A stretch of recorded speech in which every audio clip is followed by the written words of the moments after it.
my trap, Z. The Comic Destroyer! Ha! You never defeat me, Comic Book Destroyer! We'll see about that, ZINE Man!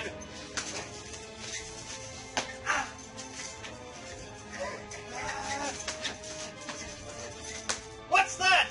What? Take that! I'll get you next time, ZINE Man! That's right, you better run! All in a day's work, ma'am. Wait! Doesn't the hero want to kiss the girl? Well, not really in the job description. Click one.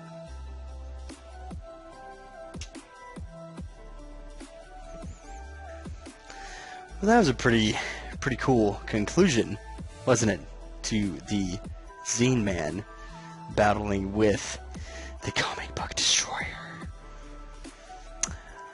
I've been thinking maybe I'm going to start doing the Adventures of ZINE Man a monthly thing, maybe 4 or 5 minute long episode each month of the Adventures of ZINE Man, the Zine Meister himself. So, welcome back to issue 8 of Random Facts with Comic Zine, and we're continuing our discussion on the ages of comics. Last random fact was about the Silver Age, and the one before that was the Golden Age. Now we're on the Bronze Age.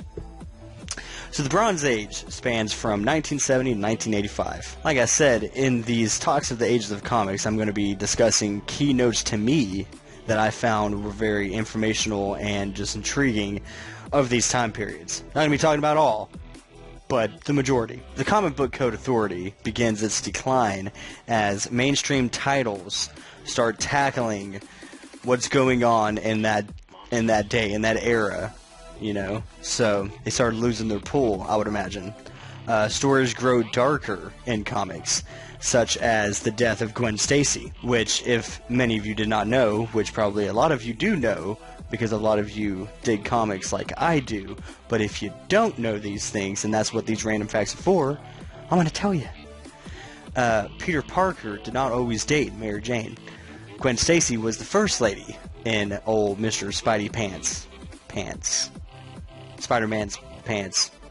Anyway, it was his first lady. Influences of the underground comic scene starts making its way into mainstream comic scene, into the mainstream comic world, as Star Wars and movies like Jaws start introducing the blockbuster. You have Hollywood studios looking towards comics for influences, such as like the I think it was like 75 or 76 Superman movies. Maybe it was 72. Don't quote me on that. And then like the Punisher movie that came out in the 80s, which was alright, but hey, it was the 80s. It had the Russian from Rocky, you know, I would break you.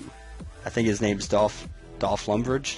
I think that's it. Anyway, like I said, don't quote me. Frank Miller's works on established heroes such as Daredevil and Batman, you know, The Dark Knight Returns, really shows you how, like, where comic books were going back in, like, the 80s. Like, it just showed, like, how grim and gritty comics were becoming.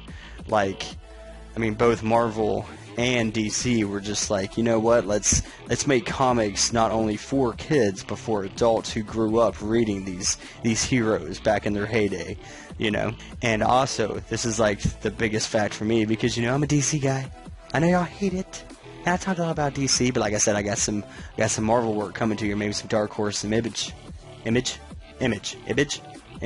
Anyway, you know what I'm saying. Back in 1985, a cool little story arc happened, Crisis on Infinite Earth, and totally reset the DC continuity. Like, you know, you had what was going on, and then, like, the Crisis on Infinite Earth and, like, Flashpoint happened, which totally reset to where DC could, I guess you could say, redo some of these origins and stuff, which later on lead to the New 52, and then New 52 to Rebirth, which is pretty cool, if I do say so myself.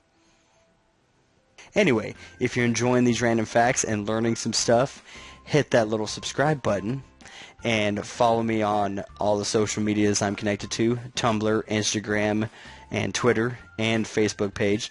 There's descriptions below. Like and subscribe and follow me and talk and chat and have a good time. And we'll keep diving into the world of comics and all things nerdy.